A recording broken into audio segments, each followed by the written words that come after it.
Благодарам, подпредседателке. Почитуван колега Јован Митревски.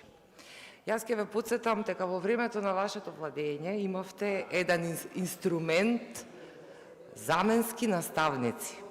Што беше тоа за подсетување на македонската јавност? Заменските наставници беа оние наставници кои ги носевте во училишните клупи кога постоеше интенција или кога се организираа протести од страна на наставниците за подобрување на условите во образовниот систем.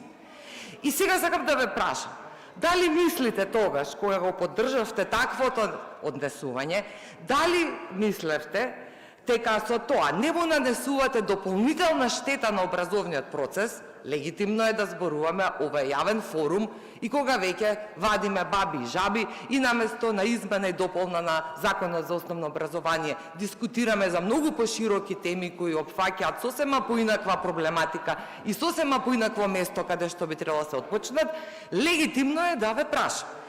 Сега, доколку можете да ми одговорите, што мислите како се чувствуваат децата кога им доаѓаа одеднаш непознати учители или учителки и кои што треба да ги заменат нивните едукатори кои тогаш се бореа со вашите погрешни политики? Ќе споделам една друга работа која што има јавно во медиумите, а објавена на А1 ОНМК на 15 февруари 24 година. Министерката ми се закани дека ќе ме избрка. Советничка во Министерството за образование и наука била вознемирувана од Шакири и Царовска. Комисијата за спречување и заштита од дискриминација утврдила директна дискриминација и вознемирување врз основа на личен или општествен статус извршена од Министерството за образование и наука.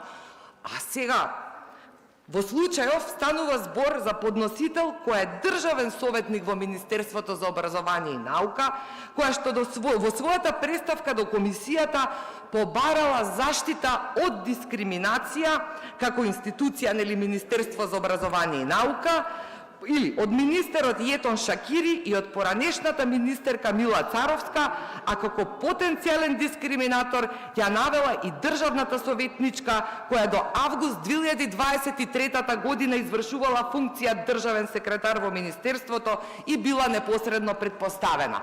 Дали мислите дека овие случаи не заслужуваат внимание и дали мислите дека со пробни балони ала фрчко стил ќе создавате нели представа во јавноста? Да, па знаеме сите кој ви го прави пиарот и нека продолжи да ви го прави, но замајувањето на јавноста и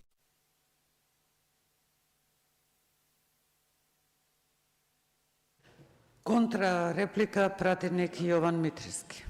Повелете.